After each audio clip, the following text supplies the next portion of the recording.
میرے دوستوں اور میرے بزرگوں، کل آپ نے مختصر واقعہ امام حسن رضی اللہ تعالیٰ عنہ کے متعلق آپ نے سنا۔ آج امام حسین رضی اللہ تعالیٰ عنہ کے متعلق کچھ مختصر عرض کروں گا۔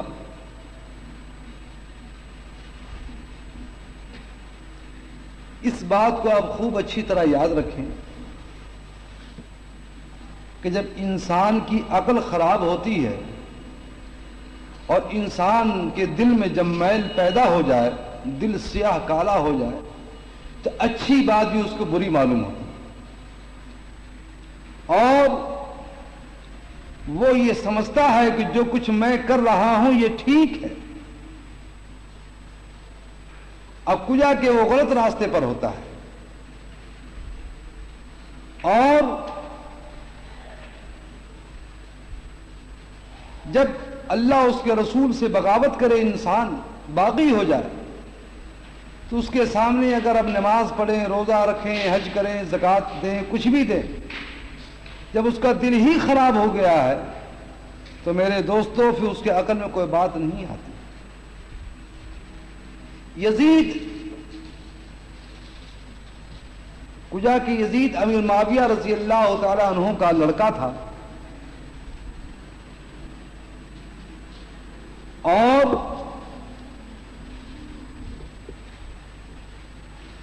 امیر معاویہ رضی اللہ تعالیٰ عنہ کون تھے؟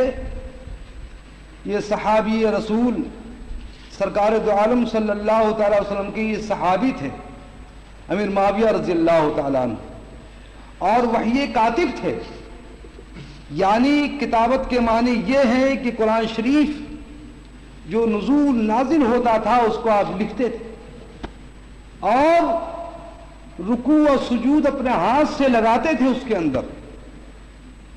یہ جو سپارہ قرآن شریف کا آپ دیکھ رہے ہیں کہ پہلا اور دوسرا اور پائیا اور آپ کے نصف، اس طریقے سے نازل نہیں ہوا۔ یہ جو نازل ہوا آسمان سے سرکار دو عالم صلی اللہ تعالی وسلم کے اوپر، تو کسی اور ٹکڑا کسی اور مقام پہ، کچھ اور مقام پہ، جیسے جیسے واقعات رونما ہوئے، ایسے ایسے اللہ تعالیٰ نے قرآن شریف کے حروف نازل فرمائے۔ اس لیے فرمایا گیا کہ بعض حروف مکی ہیں، بعض مدنی ہیں، یعنی بعض حروف ایسے ہیں جو مکے میں نازل ہوئے اور بعض حروف ایسے ہیں جو مدینہ پاک میں نازل ہوئے۔ تو امیر معاویہ رضی اللہ تعالیٰ عنہ وحی کاتب ہیں، لکھنے والے کتابت کے۔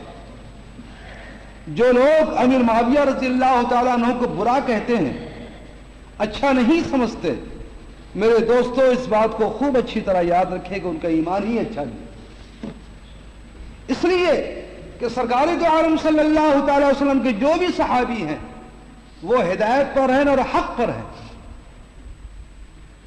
امیر معاویہ رضی اللہ تعالیٰ عنہ نے یزید کو خلافت دی، مگر اس وقت یزید اچھا تھا، شریف تھا، نیک تھا، مگر جب اولاد بعد میں خراب ہو جائے تو باپ کا تو اس میں کوئی قصور نہیں۔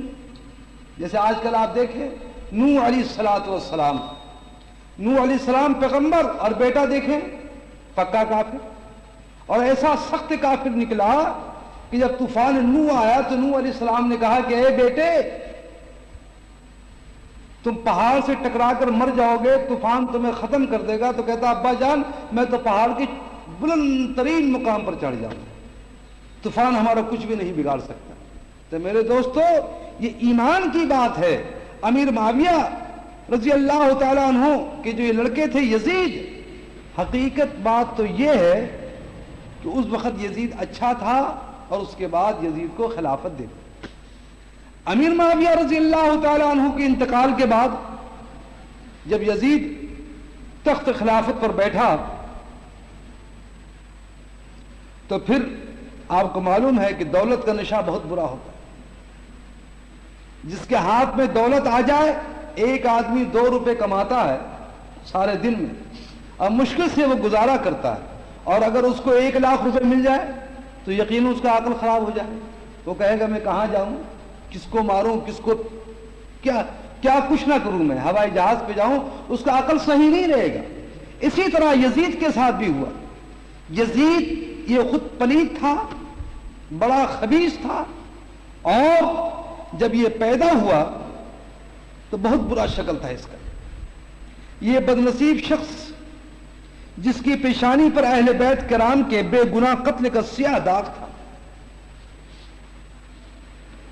اور دنیا اسلام ملامت کرتی، دنیا اسلام قیامت تک ملامت کرتی رہے گی۔ آپ دیکھیں یزید جو تخت پر بیٹھا، بہت بڑا اپنے آپ کو پتہ نہیں کیا کچھ سمجھا، اور مار پیٹ، لوگوں کا زنا اور شراب، اور جو اس کے دماغ میں آتا رہا وہ کرتا رہا، کرتا گیا۔ مگر کیا ہوا اس کا نتیجہ؟ امام حسین کی شہادت سے اپنے ہاتھ کو اس نے رنگا، اور رنگنے کا نتیجہ یہ نکلا کہ قیامت تک کے لیے یزید کو اوپر لعنت برستی۔ آج اس زمانے سے لے کر کے، کربلا کے واقعہ کے بعد سے لے کر کے اب تا قیامت تک جو بھی سرکار دو عالم حضرت محمد مصطفیٰ صلی اللہ تعالی سے غلام دنیا میں ہوں گے، اس پر لعنتی بھیجتے رہیں گے، اور امام حسین رضی اللہ تعالیٰ کا نام قیامت تک جاری رہے، اس کو کوئی مٹا نہیں سکتا۔ تو انسان دنیا کے لیے اسی لیے تو فرمایا گیا الحب للہ والبغض للہ، اگر کسی سے دوستی کرو تو اللہ اس کے رسول کے لیے، اور دشمنی کرو تو اللہ اس کے رسول کے لیے، تاکہ یہی چیزیں کام آنے والی چیزیں ہیں۔ اور بڑا ظالم تھا، بے ادب گستاخ تھا، اس کی شرارتیں، بےہودگیاں ایسی ہیں جن سے بدماشوں کو بھی شرم آئے، ایسی شرارت کرتا تھا، ایسا بدماش انسان تھا کہ اس کے متعلق فرمایا ہے کہ خدا کی قسم، فرماتے ہیں عبداللہ بن حنظلہ الغیسین نے فرمایا کہ خدا کی قسم ہم نے یزید پر اس وقت خروج کیا جب ہمیں اندیشہ ہو گیا کہ کہیں اس کی بدکاریوں کے سبب آسمان سے پتھر نہ برسے۔ اتنا بدکار تھا، اتنا وہ ذلیل تھا کہ صحابہ کرام فرماتے ہیں کہ مجھے یہ خطرہ تھا کہ کہیں آسمان سے پتھر کی بارش نہ ہو جائے، خدا کا قہر و غضب نازل نہ ہو جائے۔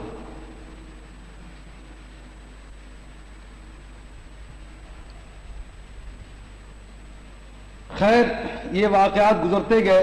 امیر معاویہ رضی اللہ تعالیٰ عنہ کی وفات اور یزید کی سلطنت۔ امیر معاویہ نے بمقام دمشق میں وفات پائی۔ آپ کے پاس حضور سید عالم صلی اللہ علیہ وسلم کے تبرکات میں سے ازار شریف، ایزار شریف، یعنی حضور کا تبرک جو تھا، ایزار شریف، وہ امیر معاویہ رضی اللہ تعالیٰ عنہ کے پاس موجود تھا۔ قمیص یعنی یہ قمیص شریف مبارک، منہ شریف یعنی داڑھی شریف، اور ناخن شریف، آپ نے وصیت کی تھی کہ مجھے حضور کی ایزار شریف اور مبارک قمیص اقدس میں کفن دیا جائے۔ آپ نے وصیت کی کہ اگر میں دنیا سے جاؤں تو جانے سے پہلے اس بات کو اچھی طرح یاد رکھو کہ جس وقت میرا انتقال ہو جائے تو حضور حضرت محمد مصطفیٰ صلی اللہ تعالی وسلم کی جو قمیص شریف ہے اس میں مجھے دفن کرنا۔ سبحان اللہ، دیکھا آپ نے۔ اور میرے ان اعضاء پر جن سے سجدہ کیا جاتا ہے حضور علیہ السلام کے منہ مبارک اور تراشہ ناخن اقدس بتائیے، جس نبی کی یہ شان ہو کہ صحابہ کرام یہ فرماتے ہیں کہ جہاں میں سجدہ کرتا تھا میرے پیشانی کے اوپر منہ شریف حضور علیہ السلام کے داڑھی کے بال شریف رکھ دینا اور ناخن شریف رکھ دینا، جس کے ناخن میں اتنی بڑی تاثیر ہو کہ صحابہ کرام مرتے ٹائم وصیت فرمائے، تو بتاؤ اس نبی اعظم کی کتنی بڑی شان ہوگی۔ سبحان اللہ۔ اور مجھے ارحم الراحمین کے رحم پر چھوڑ دینا، اور مجھے خدا تعالیٰ کے رحم پر چھوڑ دینا۔ اللہ تعالیٰ جس طرح چاہے گا وہ کرے گا، میں تو اس کی رضا پر راضی ہوں۔ تو میرے دوستو، میرا کہنے کا مقصد یہ ہے کہ یزید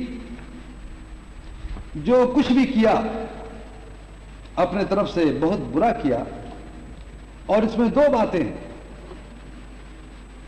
امام اعظم ابو حنیفہ رضی اللہ تعالیٰ عنہ کا قول یہ ہے کہ جو شخص یزید کو برا کہتا ہے میں اس کو منع نہیں کرتا، اور جو شخص کچھ نہیں کہتا تو میں اس کو بھی کچھ نہیں کہتا، اس لیے کہ یہاں اختلاف پیدا ہو گیا۔ بعض روایات میں یہ ہے کہ یزید کے دل میں یہ خیال نہیں تھا کہ امام حسین کے ساتھ ایسا کیا جائے، اس لیے کہ جو کچھ کیا یہ اتنی زیادہ نہیں کیا، یہ صحیح روایت ہے اور انسان کو صحیح سرکار دو عالم صلی اللہ تعالی وسلم کو امام حسین علی مقام رضی اللہ تعالی عنہ سے بے پناہ محبت تھی.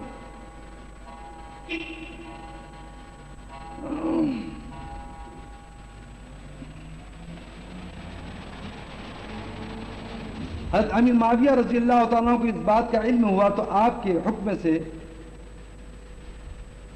اب دیکھیے یہاں ایک واقعات اور ہے جو میں نے کل بیان کیا تھا جعدہ کے متعلق، امام حسن رضی اللہ تعالیٰ عنہ کی بیوی کے متعلق. یہاں ایک واقعہ اور ہے، میں کہتا ہوا چلا جاؤں.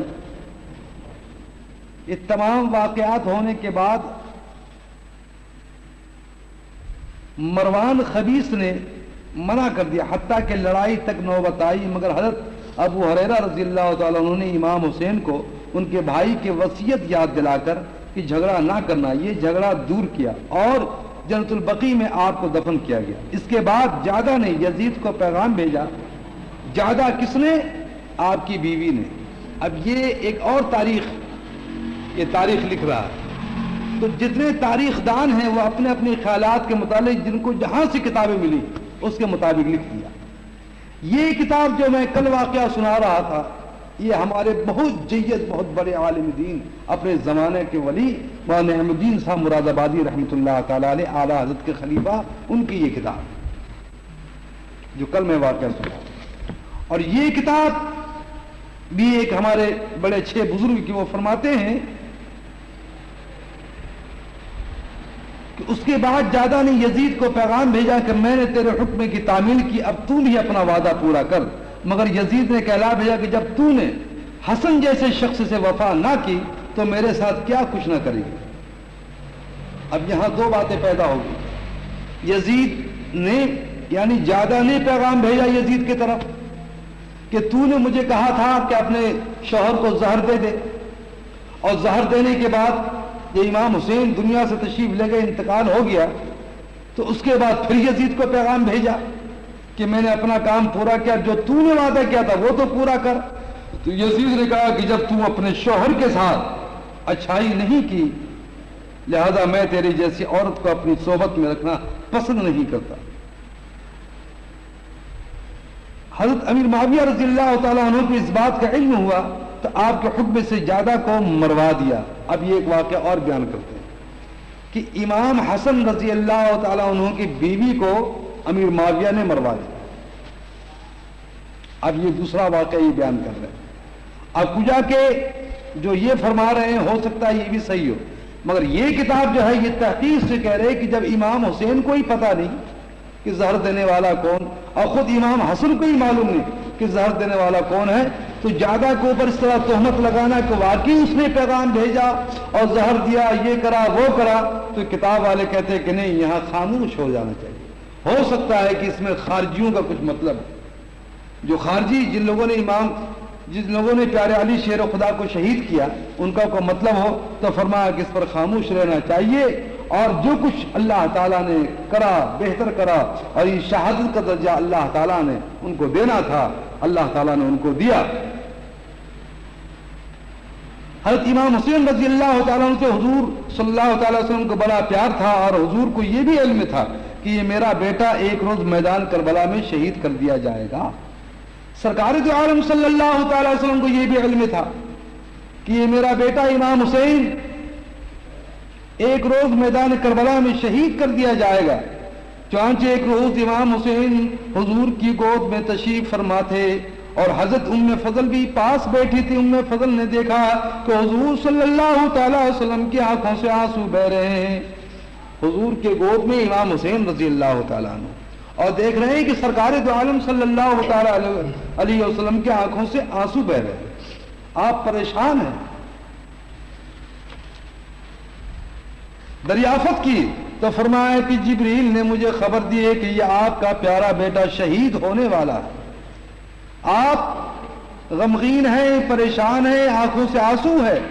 سوال کیا کہ یا رسول اللہ آپ فرمائیے کہ آپ کیوں رو رہے ہیں، آپ کے آنکھوں سے کیوں آنسو بہ رہا ہے؟ تو جبریل نے فرمایا کہ جبریل نے مجھے خبر دی ہے کہ آپ کا پیارا بیٹا شہید ہونے والا ہے اور اسے میری امت قتل کرے گی. دیکھا آپ نے وہ میدان کربلا میں جو لوگ تھے وہ بھی مسلمان کہلاتے تھے اپنے آپ کو، یہ نہیں کہ وہ کہتے تھے میں کافر ہوں، وہ بھی نماز پڑھتے تھے۔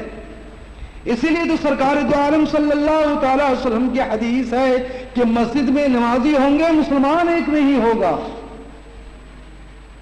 اس زمانے میں لوگ منافق تھے تو اس زمانے میں بھی لوگ منافق تھے، وہ لوگ بھی نمازی تھے اور نماز پڑھتے تھے اور یہ کہتے تھے کہ میں تو سرکار دو عالم حضرت محمد مصطفیٰ صلی اللہ علیہ وسلم کو امتی ہوں، مگر حضور فرماتے ہیں کہ جبریل نے آ کر مجھے خبر دی کہ پیارا بیٹا شہید ہونے والا ہے، اسے میری امت قتل کرے گی، اور جبریل نے مجھے اس سرزمین کی جہاں یہ میرا بیٹا شہید ہوگا سرخ مٹی بھی لا کر دی، اور میں نے اسے سونگا ہے تو اس مٹی سے مجھے بوئے کربلا آتی ہے۔ سبحان اللہ، دیکھا آپ نے، یعنی فرمایا کہ جبریل نے اس کربلا کی مٹی بھی ہمیں لا کر دی اور میں نے اسے سونگا، اس مٹی کو حضور فرماتے ہیں کہ میں نے سونگا تو اس مٹی سے مجھے بوئے کربلا آتی ہے۔ حضور سرکار دو عالم صلی اللہ تعالی وسلم نے پھر وہ مٹی ام المومنین حضرت ام سلمہ رضی اللہ تعالیٰ عنہ کو دے دی، آپ کی بیوی، اپنے بیوی کو دے دی اس مٹی کو۔ ام سلمہ رضی اللہ تعالیٰ عنہ کو مٹی اپنے، اور فرمایا کہ اے ام سلمہ اس مٹی کو اپنے پاس رکھو، جب یہ مٹی خون بن جائے تو سمجھ لینا کہ میرا بیٹا شہید ہو گیا ہے۔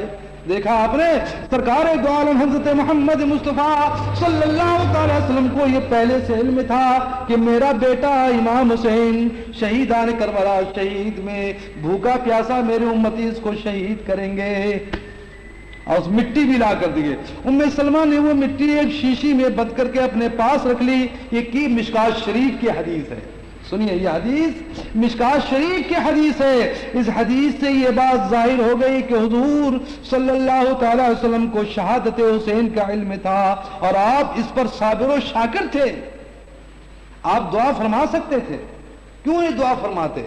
آپ دعا فرماتے تھے کہ یا خدا بند عالم یہ واقعہ نہ ہو، یزید کا بیڑا غرق ہو جائے، مگر یہاں منظور یہ تھا کہ حق اور باطل کا امتیاز تھا، اللہ تعالیٰ کہ حق اور ہے اور باطل اور ہے، اللہ تعالیٰ نے یہ درجہ دکھانا تھا، اور سرکار صلی اللہ علیہ وسلم کو یہ بھی بتانا تھا کہ اس زمانے میں بھی منافق، ہمارے اس زمانے بھی منافق ہیں، اور اس حدیث سے پتہ چلتا ہے کہ آج کل بھی لوگ منافق ہیں۔ تو میرے دوستو، اگر امام حسین رضی اللہ عنہ تقیہ کر لیتے، تقیہ کا معنی یہ ہے کہ لوگ جیسے آج کل کہتے ہیں کہ کیا ہے بھائی، حالات کے ساتھ کام کرنا چاہیے، جیسا حالات دیکھو اس کے ساتھ بدل جاؤ۔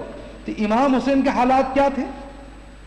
امام حسین کے حالات یہ تھے کہ یزید کی بیعت کر لیں، اگر بیعت کر لیتے تو آپ کی جان بچ جاتی، حضور اگر دعا فرما دیتے تو آپ کی جان بچ جاتی، شہید نہیں ہوتے، سمجھے، اور اہل بیت اطہار کی بے حرمتی نہ ہوتی، مگر اس کے باوجود بھی آپ نے تقیہ بازی پسند نہیں کیا۔ تقیہ، یہ شیعہ لوگ جو ہیں یہ تقیہ کرتے ہیں۔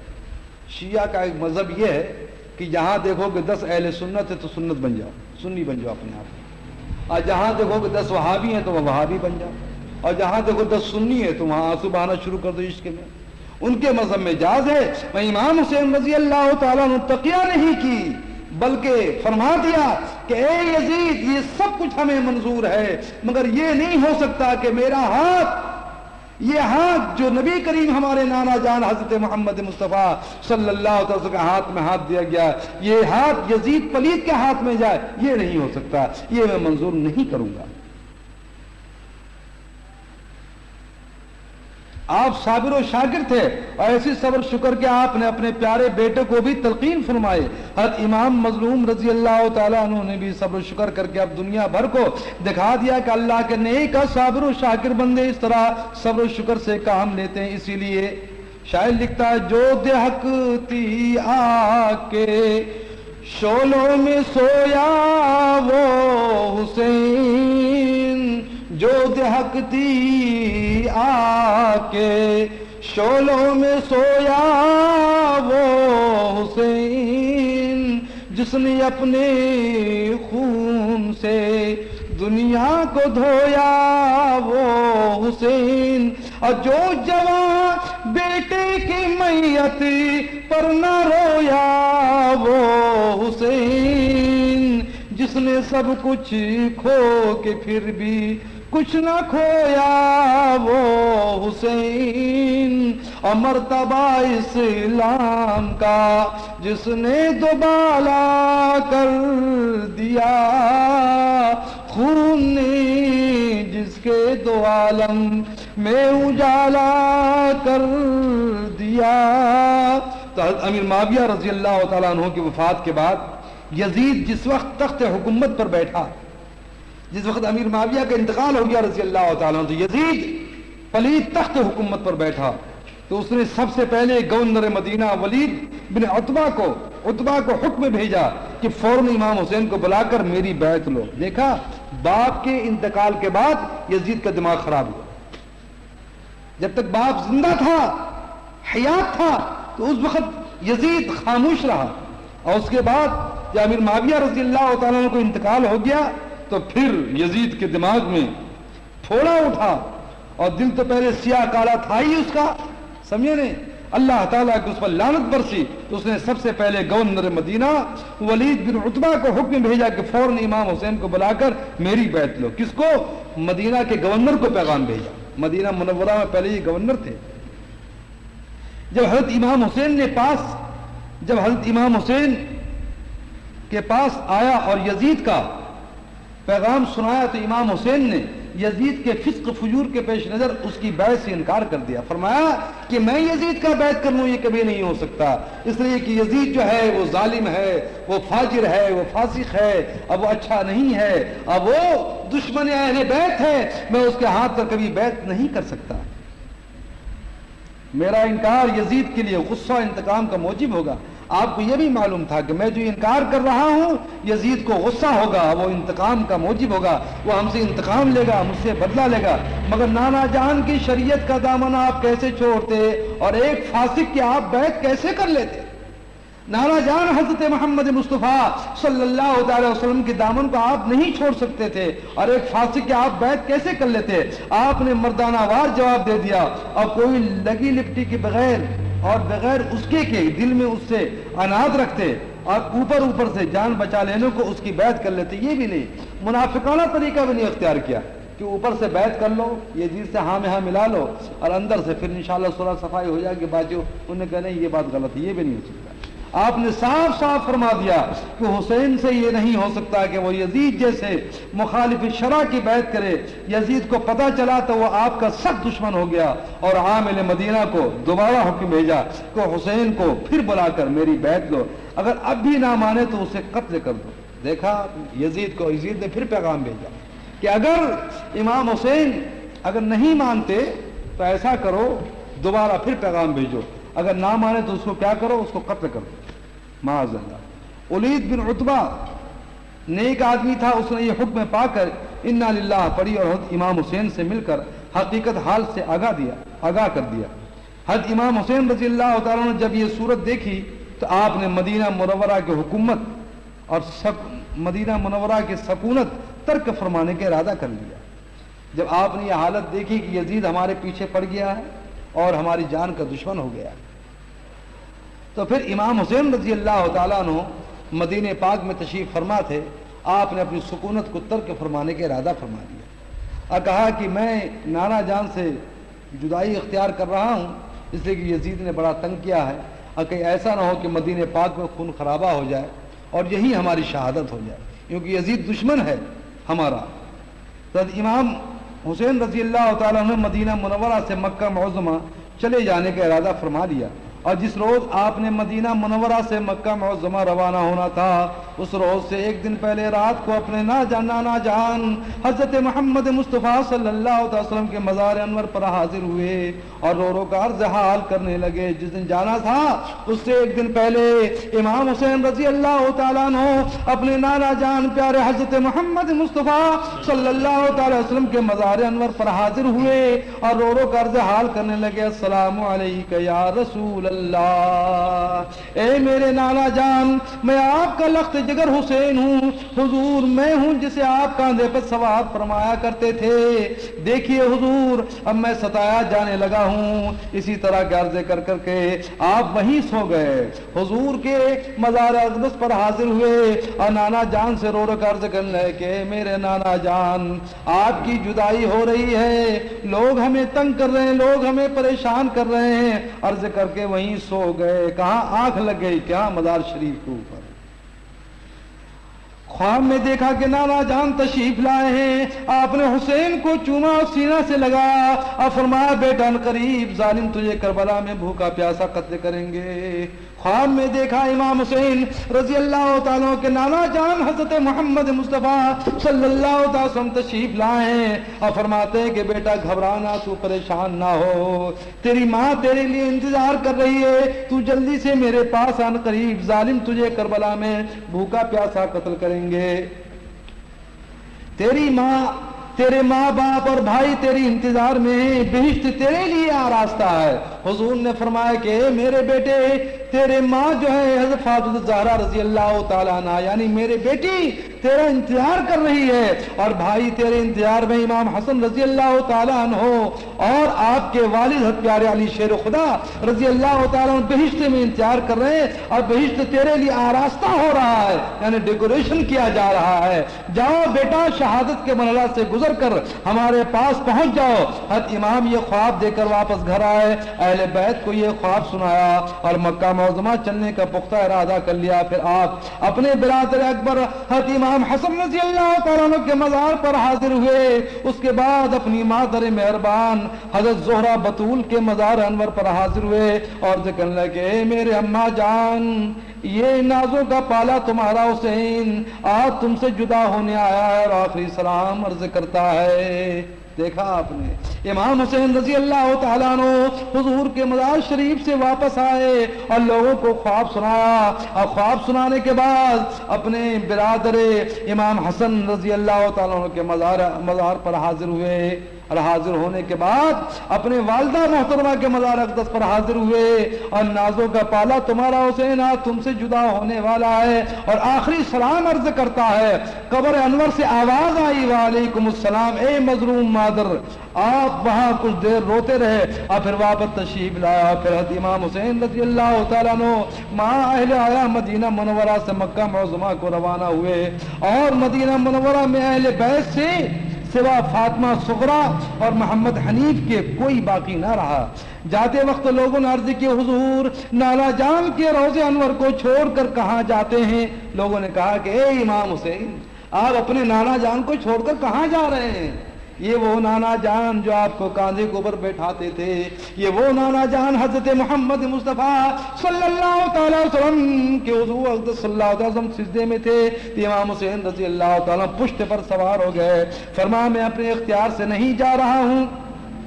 یہ وقت اہل مدینہ کے لیے بڑا ہی رنج کا تھا، ادھر اہل مدینہ رنجیدہ تھے، ادھر اہل مکہ حضرت کے تشریف آوری کی خبر پا کر بڑے خوش ہوئے۔ مدینہ کے لوگ بہت پریشان تھے، رو رہے تھے، اور مکہ کے لوگ بہت خوش تھے کہ سرکار بہت خوش تھے کہ حضور علیہ الصلوۃ والسلام کے نواسے یہاں تشریف لا رہے ہیں۔ امام حسین رضی اللہ آپ کا استقبال کر کے بڑے عز و احترام سے مکہ معظمہ لے گئے۔ لوگ جوق در جوق زیارت کے لیے آنے لگے۔ حرم شریف میں آپ کا مؤذن بآواز بلند پنج وقتہ اذان کہتا، سینکڑوں کی جماعت امام کے پیچھے ہوتی۔ آپ 3 ذی الحج تک نہایت اطمینان سے مکہ معظمہ میں قیام فرما رہے۔ 3 ذی الحج تک، یاد رکھیں اس تاریخ کو، صحیح واقعہ سنا کریں۔ جہاں بھی آپ لوگ سنیں کربلا کے واقعات، لوگ غلط بہت بیان کرتے ہیں، ادھر ادھر کی باتیں کرتے ہیں، مگر صحیح واقعہ یہ ہے کہ 3 ذی الحج تک نہایت اطمینان سے مکہ معظمہ میں قیام فرما رہے۔ والی مکہ یعنی مکہ کا گورنر سعید بن عاص یہ منظر دیکھ کر گھبرایا۔ وہ گھبرا گیا کہ دیکھو بھائی امام تو یہاں آ گئے، اب لوگ یہ مکے میں نماز پڑھا رہے ہیں، لوگ اس کے پیچھے سب نماز پڑھ رہے ہیں، کہیں ایسا نہ ہو کہ مجھے بھی مروا دے۔ یہ گورنر کے دل میں اس کے دماغ میں یہ خرابی پیدا ہوئی۔ شیطان تو خیر ہر جگہ ہے نا، اور منافق بھی ہر جگہ موجود ہے۔ شیطان پھر یہاں اپنا مدینہ منورہ میں تو وہاں تو یزید کو بہکایا کہ تو خط لکھ، اب یہاں جب مکے میں آئے تو یہاں سعید بن عاص یہ منظر دیکھ کر گھبرایا اور سوچا کہ آج کل تو یہ حال ہے، اور جب حج کے دن آئے تو لاکھوں کا اجتماع ہوگا، ہر طرف سے لوگ آئیں گے اور طرفداری امام کریں گے، بہت ممکن ہے مجھے بھی قتل کرا دے، مجھے بھی کہیں قتل نہ کر دے۔ اس خوف سے وہ مدینہ بھاگ گیا اور وہاں سے یزید کو صورتحال سے مطلع کیا، وہ بھاگ گیا مدینہ مکہ چھوڑ کر کے، اور پھر یزید کو پیغام بھیجا کہ بھائی تم نے امام حسین کو مدینے سے بھگایا اور تو مکے میں آ کر بھی مصیبت ڈال دی، کہیں ایسا نہ ہو کہ میرا بھی بیڑا غرق ہو جائے۔ کوفیوں نے جب حضرت امام حسین کی کہ بیعت نہ کرنے اور مکہ شریف چلے آنے کی خبر سنی تو انہوں نے قسم کھائی کہ ہم حسین کی مدد کریں گے۔ کوفی لا اوفی، کوفی جو ہے یہ بالکل بے وفا ہے، ان سے وفا کی امید نہیں ہے۔ یہ کوفی لوگ بڑا دل ان کا سخت ہوتا ہے۔ ابھی آپ عراق کے سرزمین میں جائیں تو ایسے لوگ آپ کو ملیں گے کہ استغفر اللہ، ان سے پانی مانگے تو پانی نہیں دیں گے آپ کو، اتنے سخت ہیں۔ اس زمین کو بددعا ہے کہ اس زمین کے اوپر کوئی حاکم چین سے نہیں بیٹھ سکتا، ہر سال وہاں بغاوت ہوتی ہے، ہر سال وہ اس کا تختہ الٹتا ہے، وہ ایسی سرزمین۔ اور کیوں نہ ہو جہاں امام حسین رضی اللہ تعالیٰ عنہ کا خون بہایا گیا ہے، اہل بیت کا خون بہایا گیا ہے، تو وہ زمین کیسے چین سے بیٹھ سکتی ہے؟ کوفیوں نے جب حضرت امام حسین کی بیعت نہ کرنے اور مکہ شریف چلے آنے کی خبر سنی تو انہوں نے قسم کھائی کہ ہم حسین کی مدد کر۔ دیکھا اب کوفی والے کیسے استاد ہیں، جب دیکھا کہ امام حسین نے یزید کے بات کو ٹھکرا دیا اور مکے آگے تو خط بھیجنا شروع کر دیا، اس کو معلوم ہے کوفیوں کو کہ امام حسین مدینہ چھوڑ کر کے مکے آ گئے، تو خط بھیجنا شروع کیا کہ آپ تشریف لے آئیں جلدی سے، میں جو حاضر ہوں بیعت کرنے کے لیے۔ آج کل ایسے لوگ بھی ہیں کہ بات اتنی کرتے ہیں کام کچھ بھی نہیں کرتے، اللہ تعالیٰ معاف ہے۔ قسم کھائی کہ ہم حسین کی مدد کریں گے۔ آج بھی لوگ دیکھو قسم کھاتے ہیں، جھوٹی قسم، تو معلوم ہوا کہ جو سچا آدمی ہے وہ کبھی قسم نہیں کھائے گا، سچائی کے اوپر کامل رہے گا، اور قسم وہی کھائے گا جو پکا جھوٹا ہو۔ چور سے اگر پوچھے تم نے چوری کیا، فوراً کہ خدا کی قسم ہم نے چوری نہیں کی، فوراً خدا کی قسم کھا لے گا، یعنی اس کے نزدیک خدا کی قسم کو بعد قرآن بھی اٹھا لے گا، حدیث کو سر پر رکھ کے قسم کھائے گا۔ مگر اگر کسی نیک آدمی کو کہو کہ بھائی تم قسم کہو خدا کی، تو کہے گا بھائی یہ نہیں ہو سکتا، میں جو کہہ رہا ہوں مانو یا نہ مانو یہ تمہاری مرضی ہے، میں قسم نہیں کھا سکتا کہ ہم حسین کی مدد کریں گے، اپنا جان مال سب ان پر قربان کر دیں گے۔ پھر سب نے مل کر حضرت امام حسین کو مکہ معظمہ میں خطوط بھیجے، متواتر خطوط بھیجنے لگے، ہم یزید کے حکومت سے بیزار ہیں، آپ کے جانثار ہیں، وفادار ہیں۔ دیکھا آپ نے کیسے مکار دغاباز تھے یہ، کہا ہم تو یزید کے حکومت سے بیزار ہیں، بہت پریشان ہیں، آپ کے جانثار ہیں، آپ پر ہم جان قربان کر دیں گے، اور فرمایا کہ ہم وفادار ہیں، آپ تشریف تو لائیں ایک مرتبہ کوفے میں آئے، دیکھیے ہم کیسی بیعت کرتے ہیں آپ کے ساتھ، ایسے خط لکھے ہم آپ کی بیعت کریں گے اور آپ کا ساتھ دیں گے۔ اس طرح کے التجا ناموں اور خطوط کا تانا بد گیا، اور تمام جماعتوں کی طرف سے 150 کے قریب عرضیاں امام حسین رضی اللہ عنہ کی خدمت میں پہنچے۔ 150 خطوط آئے امام حسین کو کہ آپ جلدی تشریف لائیں۔ آپ نے اپنے دوستوں سے مشورہ کی لیا کہ کوفہ جانا چاہیے یا نہیں۔ آپ نے دوستوں سے مشورہ کیا کہ بھائی یہ خطوط آ رہے ہیں، بتاؤ کوفے جاؤں یا نہ جاؤں۔ آپ کے دل میں ایک بات تھی کہ ایسا نہ ہو کہ اگر میں کوفے نہ جاؤں تو قیامت کے لوگ یہ لوگ شکایت نہ کریں قیامت کے روز کہ ہم تو ایمان لانے والے تھے، ہم تو بیعت کرنے والے تھے امام حسین کے، مگر یہ نہیں آیا تو میں کیا کروں۔ دیکھا آپ نے یہ دو باتیں تھیں۔ ایک بات تو یہ تھی کہ اگر امام حسین رضی اللہ تعالیٰ عنہ انکار فرما دیتے تو امام حسین کو یہ معلوم تھا، امام حسین کو تمام واقعات کا علم تھا، مگر اللہ تعالیٰ کو جو لوگ راضی کرنے والے ہوتے ہیں اور جن کے دل میں سرکار دو عالم حضرت محمد مصطفیٰ صلی اللہ علیہ وسلم محبت عظمت رسول ہوتی ہے، وہ یہ سب بات نہیں سوچا کرتے۔ ان کو یہ معلوم تھا، سب کچھ علم تھا، مگر پھر بھی کیوں جانے کا ارادہ فرمایا؟ اس لیے کہ دیکھو کہیں ایسا نہ ہو کہ یہ کوفی والے قیامت کرو نانا جان سے شکایت کریں کہ آپ کے نواسے تو ہمارے پاس آئے نہیں، ہم نے خطوط بھی بھیجے مگر نہیں آئے، تو میں کیسے بیعت کرتا، یزید کی کیسی مخالفت کرتا۔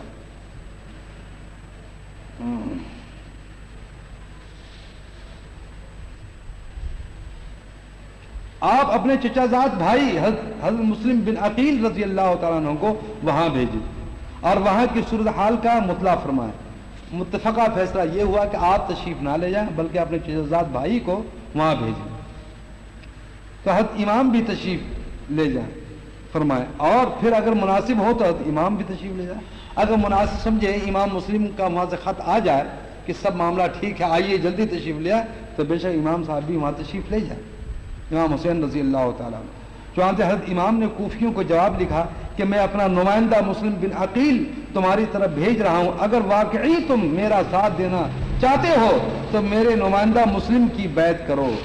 جب وہ تمہارے حال اور صدق مقال سے مجھے مطلع کریں گے تو میں بھی آ جاؤں گا.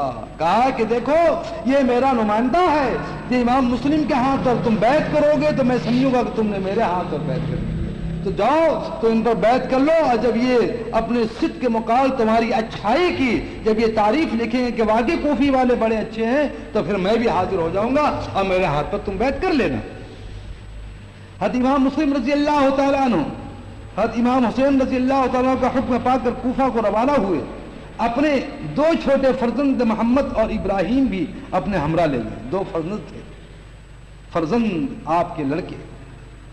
حضرت امام مسلم بڑی دشواری کے بعد کوفہ پہنچ گئے اور کوفہ والوں نے ہاتھوں ہاتھ لیا, بڑی عزت کی کوفے والوں نے, آئیے تشریف لائیے, واللہ آپ کیسے تشریف لے آئے, ہم تو پریشان تھے, یزید تھے بیزار تھے, یزید پلیت ہے, خبیث ہے, یہ ہے وہ ہے, بڑی عزت کی, آؤ بخت کھانا پینا, آؤ بخت بہت زیادہ کی.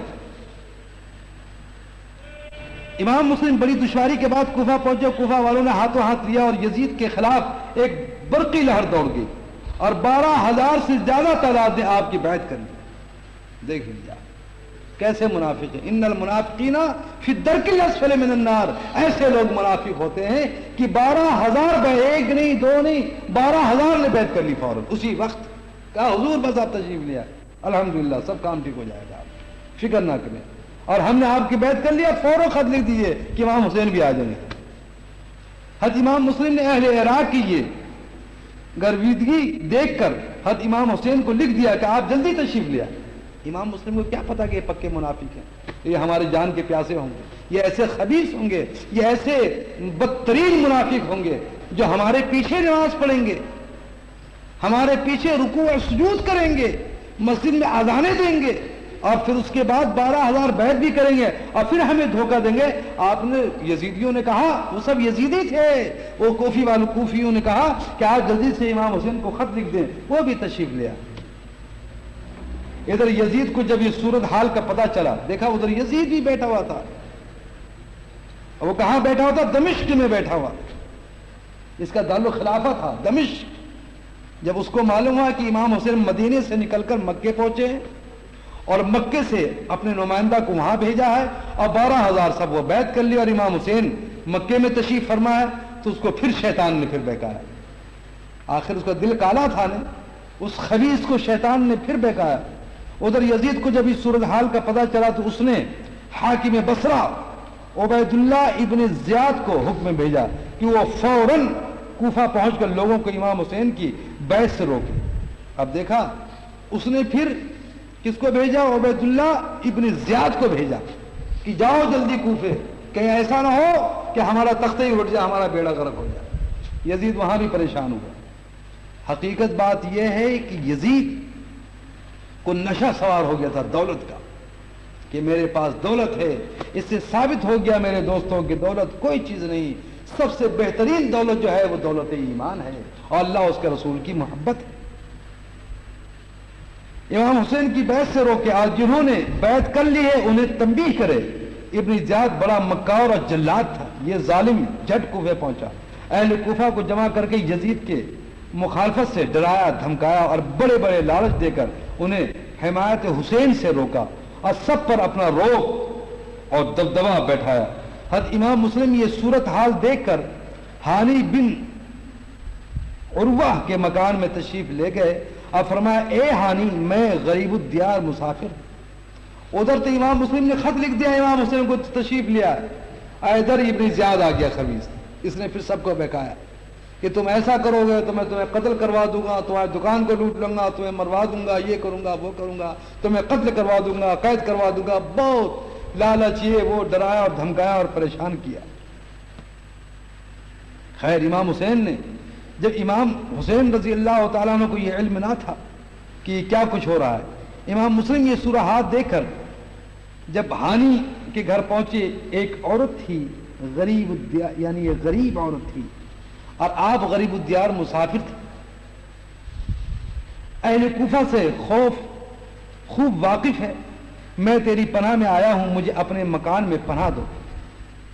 امام مسلم نے فرمایا کہ تو اہل کوفہ سے واقف ہے، کتنے مکار ہیں، کیسے خبیث ہیں یہ لوگ، سمجھے نا، تو مجھے پناہ دو، مجھے پناہ دے. ہانی نے قبول کیا اور ایک حجرہ ان کے لیے خالی کر کے انہیں پیش کر دیا. ابن زیاد کو پتہ چل گیا کہ مسلم کو ہانی نے پناہ دے رکھی ہے، چنانچہ اس نے فوج بھیج کر حضرت ہانی کو گرفتار کر لیا اور اسی طرح دوسرے عمائد و اکابر کو بھی قلعہ میں نظر بند کر دی، اس کو بھی گرفتار کر لیا اور اس کے جتنے رشتہ دار تھے سب کو گرفتار کر کے قلعے میں بند کر دیا. یہ بڑا خبیث تھا. حضرت امام مسلم کو پتہ چلا تو آپ نے اپنے دونوں بچوں کو قاضی شریح کے گھر روانہ کر کے محبان اہل بیت کو بلایا تو آپ کی آواز پر لوگ جمع ہو گئے. 40,000 کی جمعیت نے آپ کے ساتھ مل کر قصر شاہی کا محاصرہ کر دیا. 40,000 کوفے والے نے مل کر جب آواز دی امام مسلم نے تو قصر شاہی کا محاصرہ کر لیا. دیکھ لو کیسے یہ لوگ، یعنی ایسے معلوم ہوتے ہیں جیسے بالکل امام مسلم پر قربان ہو جائیں گے. امام مسلم قلعے کے اندر ہیں اور آواز دی کہ اے کوفے والوں تم کہاں ہو جن لوگوں نے میرے ہاتھ پر بیعت کی ہے، اور یہ کہا کہ میں امام حسین کی جانثار ہوں، یہ ہوں وہ ہوں. آخر وہ لوگ کہاں ہیں تو 40,000 نے محاصرہ کر لیا قلعے کا کہ قلعے کو یہ ختم کر دیں گے اور ابن زیاد کو بھی قتل کر دیا جائے گا، اور ابن زیاد کو گھیر لیا. ابن زیاد نے یہاں ایک چال چلی اور وہ یہ کہ اس نے کوفہ کے جن بڑے آدمیوں کو قلعہ میں نظر بند کر رکھا تھا انہیں مجبور کیا کہ تم چھت پر جا کر اہل کوفہ کو سمجھاؤ اور ڈراؤ اور انہیں مجبور کر کے مسلم سے الگ کر دو. دیکھا آپ نے جن بڑے بڑے لوگوں کو گرفتار کیا تھا ان کو چھت پر چڑھا دیا قلعے کے، اور چاروں طرف کہا کہ تم اپنے رشتہ داروں کا آواز دو کہ اے بھائیو دوستو تم کیوں گھیر رہے ہو، اگر تم بھاگے نہیں، اگر امام مسلم کی جان کو نہیں چھوڑا تو یہ مجھے بھی مروا ڈالے گا. تو جہاں رشتہ داری کا معاملہ ہونے تو دین کو سمجھنا بڑا مشکل ہوتا ہے. سمجھنے رشتہ داری کو چھوڑنا تو بہت مشکل کام ہے، کہتے رشتہ داری جڑی رہے، دین چلا جائے تو چلا جائے. مگر وہاں ایسا معاملہ تھا، رشتہ داری کے معاملہ تھے، سب نے کہا ہاں اگر آپ کہتے ہیں تو واقعی میں رشتہ داری چھوڑتا ہوں، میں یہ سب باتیں چھوڑتا ہوں، میں امام مسلم کی بیعت تو نہیں سب چھوڑتا ہوں، آپ چھوٹ جائیں جلدی سے. یہ ابن زیاد بڑا خبیث تھا، کہا ان کو ڈراؤ اور دھمکاؤ، الگ کر دو. یہ لوگ ابن زیاد کی قید میں تھے اور جانتے تھے کہ اگر ابن زیاد کو شکست ہوئی تو وہ قلعہ فتح ہونے تک ان کو قتل کر دے گا. ان کو پتا تھا کہ اگر ابن زیاد کو شکست ہو گئی اور امام مسلم والے کامیاب ہو گئے تو یہ صبح ہوتے تک سب کو قتل کروا دے گا. اس خیال سے وہ گھبرا کر اٹھے اور دیوار قلعہ پر چڑھ کر چلائے کہ بھائیو اور مسلم کی حمایت تمہارے لیے خطرناک ہے. اے بھائیو ایسا مت کرو، مسلم کی مت حمایت کرو، یہ تمہارے لیے خطرناک ہے، یہ مجھے بھی مروا دے گا، تمہارا بھی بیڑا غرق کرے گا، ایسا مت کرو. تو رشتہ داری تھی نا آپس میں، دیکھیں یہ ہے رشتہ داری. اسی لیے فرمایا گیا کہ رشتہ دار وہ اچھا ہے جو اللہ اس کے رسول کا راستہ بتائے، اور جو اللہ اس کے رسول کے راستے سے روکے سمجھ لو وہ رشتہ نہیں ہے بلکہ وہ جہنم میں تمہیں لے جا رہا ہے. رشتہ وہ ہے جس میں اللہ اس کے رسول کی محبت ہو اور سرکار دو عالم صلی اللہ علیہ وسلم کی عظمت ہو. حکومت تمہاری دشمن ہو جائے گی، یزید تمہارے بچوں کو بھی مروا دے گا، تمہارے مال لٹا دے گا، تمہارے جاگیریں اور مکان ضبط ہو جائیں گے. اگر تم مسلم کے ساتھ ہی رہے تو دیکھو ہم جو ابن زیاد کے قید میں ہیں قلعہ کے اندر مارے جائیں گے. اپنے انجام پر نظر ڈالو، کہتا ہے اپنے انجام پر وہ سب چیز رہے ہیں کہ دیکھو ہم جو یہ ابن زیاد کے قید میں یہ ہم کو بھی مروا ڈالے گا، دکان لٹوا دے گا اور بچوں کو قتل کروائے گا. اپنے انجام پر نظر ڈالو کہ ایسا نہ ہو کہ تم مجھے بھی مرواؤ اور خود اپنا بھی بیڑا غرق کرو اور ہمارے حال پر رحم کرو اور اپنے اپنے گھروں کو چلے جاؤ. یہ حیلہ کامیاب رہا، یہ کامیاب رہا ابن زیاد کا. لوگ مان گئے کہ واقعی یہ ٹھیک ہے. حضرت امام مسلم کا ساتھ سب چھوڑنے لگے، حتیٰ کہ شام تک آپ کے ساتھ صرف 500 کی تعداد رہے گی. کہاں 40,000 اور بھاگتے بھاگتے کتنے رہ گئے 500، سب بھاگ گئے. بتاؤ کیسے خبیث تھے. اور غروب آفتاب کے بعد وہ بھی ساتھ نہ رہے، 500 بھی چلے گئے اور امام مسلم اکیلے رہ گئے. رات کا وقت تھا. ابن زیاد نے آپ کی گرفتاری کے لیے شہر کے چاروں طرف کڑی نگرانی کر رکھی تھی۔ امام مسلم بھوکے پیاسے ایک مسجد میں بیٹھے رہے، رات کو باہر نکلے، راستے کا علم نہ تھا، دل میں کہتے جاتے تھے افسوس بھائی حسین سے چھٹے اور دشمنوں میں گرے، نہ کوئی ہمدم کے راز دل سنے، نہ کوئی قاصد ہے کہ حسین کو ہماری خبر کرے۔ وہاں تو امام حسین کو خط لکھ دیا تھا نا کہ آپ تشریف لے آئے، اور یہیں یہ واقعہ گزر رہا ہے کہ سب پیچھے چھوٹ گئے۔ اسی طرح حیران پریشان ایک محلے میں پھر رہے تھے کہ ایک بڑھیا جس کا نام توعا تھا، دیکھیے آپ نے اس سے پانی طرف فرمایا تو اس نے پانی پلایا، اور یہ معلوم کر کے کہ یہ مسلم ہیں انہیں اپنے مکان میں جگہ دی۔ اس کا بیٹا ابن زیاد کا آدمی، اس کا بیٹا ابن زیاد کا آدمی تھا، اس نے جا کر ابن زیاد کو خبر دے دی۔ ابن زیاد نے فوج بھیج دی جس نے توعا کے مکان کو گھیر لیا اور آپ کو گرفتار کرنا چاہا۔ آپ کے حملہ سے دلاوروں کے دل ٹوٹ گئے، بڑے بڑے پہلوان در و دیوار پر چڑھ کر آپ پر پتھر برسانے شروع کیے، جس سے آپ نڈھال ہو گئے اور ایک پتھر آپ کے پیشانی پر آپ کمزور پریشان ہو کے نیچے بیٹھ گئے اور جس سے خون بہنے لگا۔ اس وقت آپ نے مکہ کی طرف رخ کر کے کہا اے حسین، کچھ آپ کو اپنے خستہ جگر بھائی کی بھی خبر ہے کہ اس پر کیا گزری اور کوفیوں نے اس کے ساتھ کیا سلوک کیا؟ افسوس آپ کو میرے خبر کون پہنچائے اور آپ کو یہاں آنے سے کون روکے؟ فرمایا افسوس کہ میرے ساتھ یہ واقعہ گزر رہے ہیں کہ پہلے 40,000 ہمارے ساتھ تھے، آخر میں 500 رہ گئے، یہ بھی نہیں ہے اب میں کس کے ہاتھ، یہ اس زمانے ریل گاڑی نہیں تھے کہ ہوائی جہاز یا راکٹ کو اڑ کر کے جلدی سے خبر پہنچا دی جائے، وہاں تو پیدل چلنا بھی مشکل دشوار تھی، وہاں کون خبر پہنچائے؟ اسنا میں ایک پتھر آپ کے دندان مبارک پر لگا، منہ سے خون جاری ہوا، داڑھی مبارک رنگین ہو گئی تو آپ مجبور ہو کر ایک دیوار سے تکیہ لگا کر بیٹھ گئے کہ ایک مرد نے گھر میں سے آ کر آپ کے سر پر تلوار ماری جس سے اوپر کا ہونٹ کٹ گیا۔ اوہ ایک بڑا خبیث تھا، جب آپ کو پتھر دندان مبارک پر لگی تو آپ دیوار سے ٹیک لگا کر بیٹھ گئے۔ ایک خبیث کوفی نکلا اور آپ نے زور سے اس مردود نے تلوار ماری، اور اتنی زور سے تلوار ماری کہ نامرد کہ آپ کے سر پر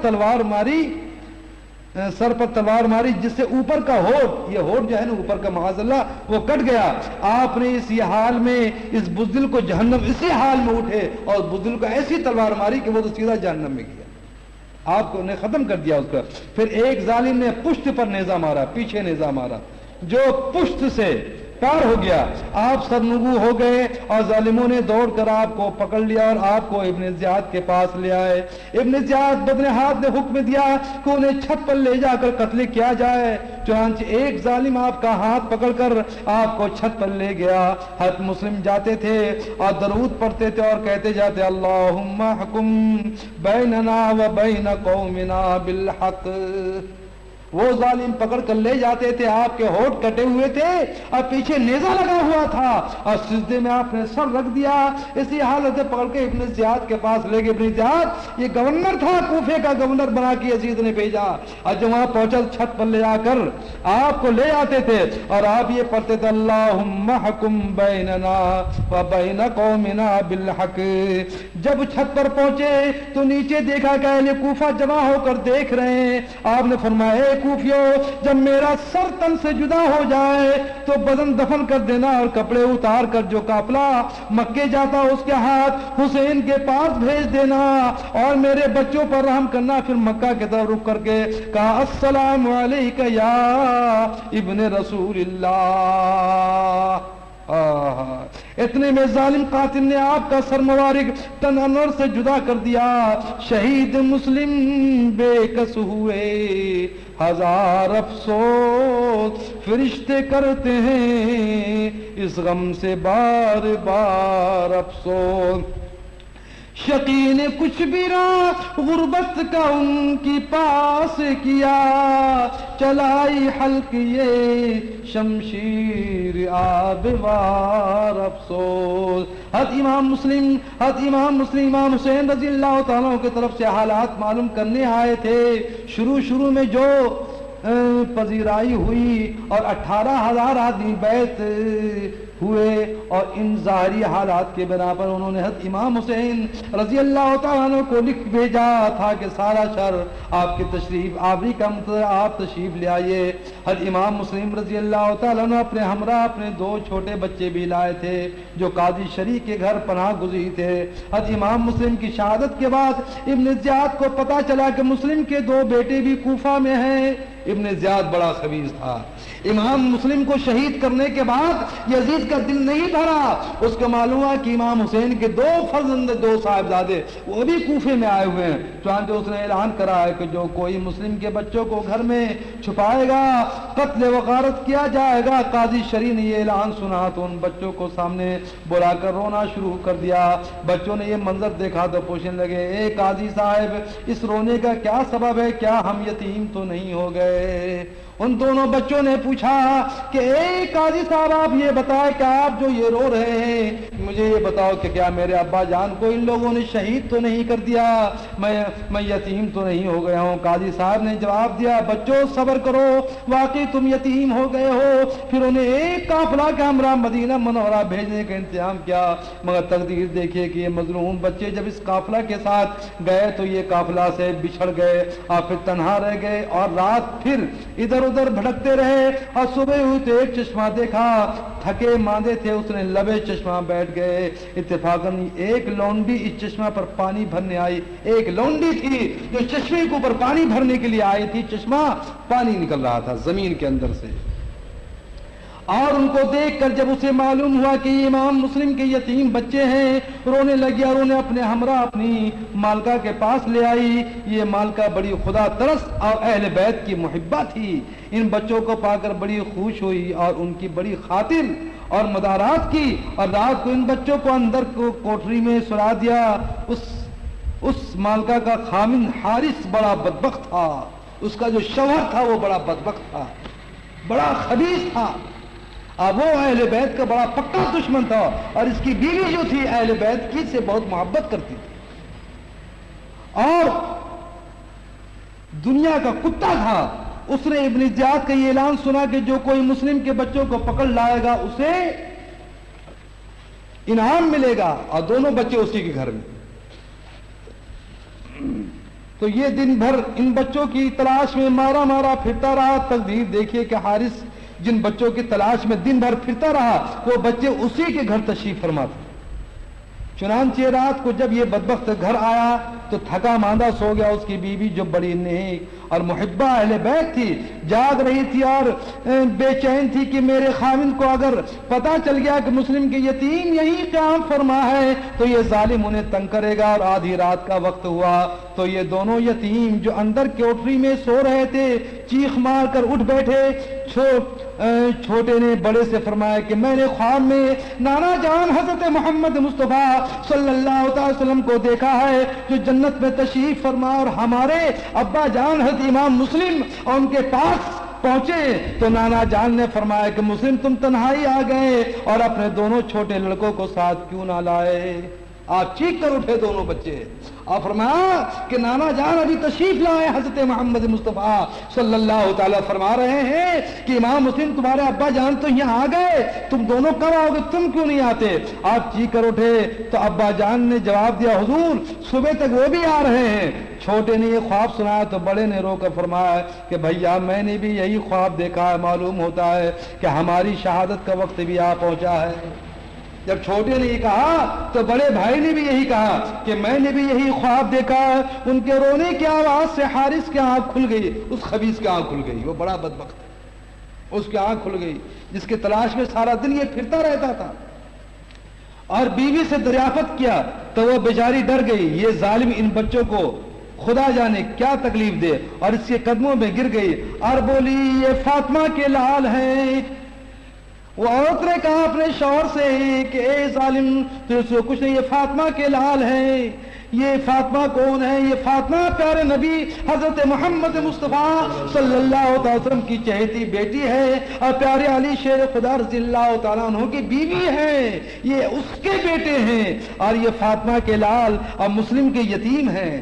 یہ ان کے لال ہیں اور مسلم کے یتیم ہیں، جو ہمارے لیے واجب و تعظیم ہے، مگر ظالم حارث نے ایک نہ سنی اور چراغ جلا کر اندر آیا۔ دیکھا جب انسان کا عقل ٹیڑھا ہو جائے اور دل کالا سیاہ ہو جائے بالکل، تو پھر اس کو کچھ نظر نہیں آتا۔ وہ چراغ جلا کر اندر ہو گیا۔